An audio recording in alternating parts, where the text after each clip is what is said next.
welcome to episode 26 of Top Rope Reality right here on YouTube. And let's get started with part 5. We have 2 more of the 8 reasons why John Cena is the problem with the WWE. That's right. Number 5, he sells the myth that top stars don't sell. There you go. And that's true, he doesn't sell. Because you know what he does sell?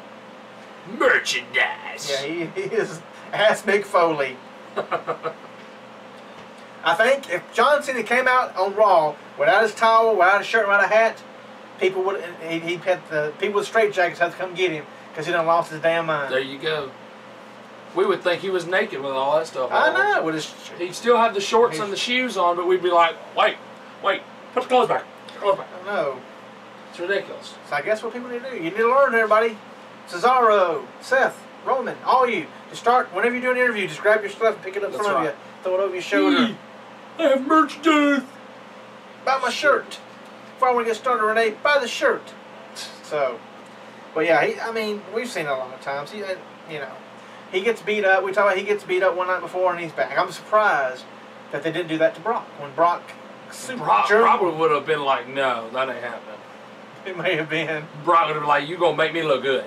Okay. Well, now he's back now and he's grinning and I'm gonna beat his ass and take the title. See, but they did take him off for a week. I'll say that. That's the first time that's happened. I know. The first time, unless he was on a movie thing. That's the first time that's happened where he got beat up that bad. I'll take at least a week off. Yeah, see, like I said, gets beat up and then comes back cracking jokes. Yep. Mugging to the camera. Superman wins again. That's it. And DDTs to the concrete floor, multiple chair shots. I mean, yes. You take a, he's trying to do the whole, I get knocked down and I pop right back up. You're not Hogan, you're not Sting, you're not Luger. They all 3 did it. Yeah. But they didn't do it every 5 seconds. No. John Cena, they try to, I don't know why they worry about he has to be pretty much unstoppable. I mean, it's just that's what people hate about him. They make a good point here. What? Remember how hard WWE worked to sell us on Del Rio's unstoppable cross armbreaker finish. Now remember Cena powering through the hold while it was applied to his kayfabe injured arm to convert it into a powerbomb. Yep, I remember that. How many times have you done that? It says, and it's catching. Sheamus has been the great white Cena for a while now. Even super worker Daniel Bryan has caught the no-sell bug, being booked to take 3 tombstone pounders in a row onto the floor, the steps, and the announce table from Kane in a full-on demon mode, making Michael Cole do his quiet, little small voice, and yet shrugging it off to win a 22-minute Extreme Rules match against the same demon less than 2 weeks later. It's a writing and a booking issue. Yes. Not necessarily the fault of the individual wrestlers. So, I mean, that is true. It is true. Yeah. But Cena's got enough power that he should look at it and go, that kind of sounds kind of weird. We're not real, but we need to at least play like we're real here. But it says, and I didn't like that anyway with Bryan. No. I thought Bryan, they could have teased, will he make it? Will he be stripped? Always supposed to be the underdog. He should have never showed up, but he did show up before the pay-per-view. Right. It should have been, will he be here for the pay-per-view? It says it's as if they don't believe that someone can beat the odds without becoming a superhero.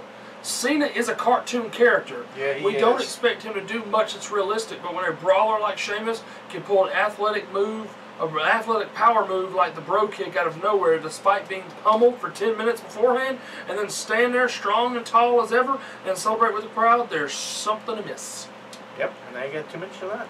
I mean, if you're going to have Cena do the, I'm Superman and I'm going to get right back up, don't have 3 or 4 people on the roster doing that same exact thing. But that's the problem. Everybody's the same. Everybody's the same. At least with Hogan, that was Hogan's thing. Yes, he would power up and then he'd point at your U. Yes, you get the U. That was part of his match. You get the 1, 2, 3, whipping the ropes, big boot, leg drop, 1, 2, 3. That was part of his match. And even with like Sting, if someone would suplex him, Flair would give him a suplex, pop right back up. Yeah, it's a suplex. Right. He'd pop right back up. But it's not, okay, if you ran him over with a car, he ain't coming back the next night now. No. Sting wasn't like that. But John Cena will be there, holding his towel, pointing his shirt, giving this, running down the ramp. There you go. When's the last time the man had a fake bandage on? When's the last time he limped at all? The man needs to put a rock in that shoe. somebody. Yes, I know. Like, you don't want to limp? Well, make you limp, son. Yes, put this in your shoe. Exactly. But it's just to say that, and that's some of the problems that they have to take care of. Yes, I mean, they do. I Change all know that. CENA brings you bucks, but CENA's been there long, 12 years. CENA's been there long enough that if you're dependent on him that much, you better you better pray to God. Get on your knees, Vince McMahon and Triple H and all them, and pray. Hit a knee every night, and please say, God, don't let it happen to John Cena because we have nothing else. That's right. Because we don't book anything else. Because we love John Cena so much. Now, if they were to do the final three in the Royal Rumble, being Seth Rollins, Dean Ambrose, and Roman Reigns, I'll say, you know what? It looks like they're doing something a little different. They've got the three guys that they've finally said, you know what? We're going to grow some new talent. And that's the proof right there. I would love for the last 5, or the last 6, to be Brian. Coming back. Bray Wyatt. Yes. Reigns. Cesaro. There you go. Seth. And Dean. There you go. So all young, new guys. There you go. None of these old fogies. No Batistas. No Cena's, who's probably going to get a title match. Of course. No big shows. Right. They can be in there earlier on, yes. but not at the end. No, they need to be tossed out by the new. That's your way of showing, hey, we got new talent. Is putting those at the end of the Royal Rumble. Because you let Cesaro toss out Big Show at the Andre the Giant. Exactly. So So that means, hey, if Big Show's gonna get a shot at Brock, why not Cesaro? Exactly. There you go. Well, we're gonna move on. We're gonna talk about number 4. I know we ran it a lot. We took on Randy. There you go. He's every babyface's big brother. Yes, he is. He jumps into everybody's storyline. He does. They're doing good. There's money to be made there. I'm gonna jump into that. I know. Sounds like Hogan won a match with somebody with the old fart king. He shouldn't be in a match. Says the clean-cut babyface megastar John Cena is the moral compass for the WWE occasionally. When someone in authority looks to be abusing their power, here's Johnny. And here he comes. And there he comes. If he has nothing else to do on the show, that's it. He jumps into the program featuring a heel general manager, Vicky Guerrero, to tell her off for riding roughshod over people. He's done likewise for Vince McMahon over the CM Punk storyline a few years back. He's stepped in for Daniel Bryan multiple times in the last year or so, but only when he's not busy. And I'd be tired if I was Bryan. I'd say, I don't need your damn help. Right. Turn Bryan heel. I don't care. There you go. You know? There are rarely consequences for Cena in doing this. Now, wouldn't that be a storyline? You got heel Bryan and heel Nikki taking on face Brie and face Cena. There you go. That's a storyline there. That would be interesting. They're not smart enough to do that. No, because they're not. It's They're just not. more booking. Says he might be booked in a nasty gimmick match later on as a punishment, but John Cena eats the Impossible Odds for breakfast. John Cena? You got to take on Big Show, Great Khali, and Mark Henry in a 3-on-1 match, and he wins. He's actually more likely to win a match like that on television than he's a standard one-on-one match. Fundamentally, it's not good for a feud and for the babyface who's supposed to triumph over the corrupt authority figure. Get it out, spit it out. There you go. If their big brother has to step in and save them on national television by having a word with the boss, when he can be bothered, of course. Yes. Only when he is able to be on there. I've got other things to do, but then when he has no good storylines going, oh, let me go mess with Johnny Ace right now so I can get a main event match and ruin CM Punk. And Daniel Bryan. Yeah, that's terrible. There you go. You talk about they can do it. They did it back during that pay-per-view. World title. Nope. We're gonna put John Cena taking on John Laurinaitis. There you go. Not Joe. Not Animal. Road Warrior Animal. I'd rather see John and Road Warrior Animal. It's true. I know. It's just that's part of John Cena is truly part of the problem. I know you talk about y'all hate John Cena. So of course, no. John Cena needs to back it off a little bit. 12 years. Back it down some. Lose to some of these people there you go. that you can make better for you, because you'll get paid more, Jack. The company does better, and they'll get paid more, Jack. I thought it was your business of making money. Yep. Not making one star. I guarantee if you shake things up, you'll make more money. I guarantee that. Hell yes, because people will come back. People's tired of the same old garbage. Just think of this. What if? I mean, we talked about this before. But there's nobody that you can think of that would change things for TNA.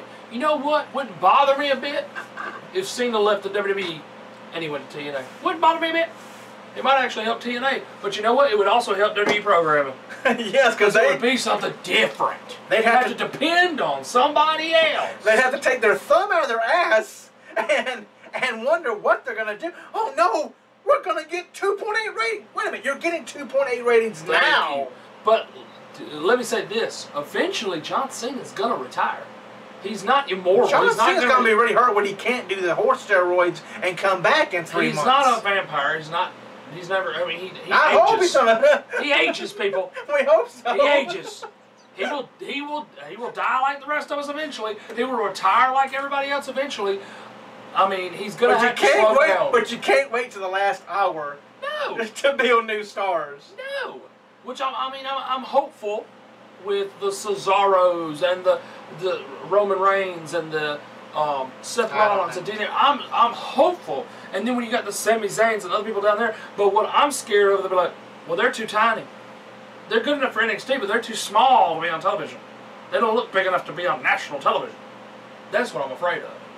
Hey, again, bottom line.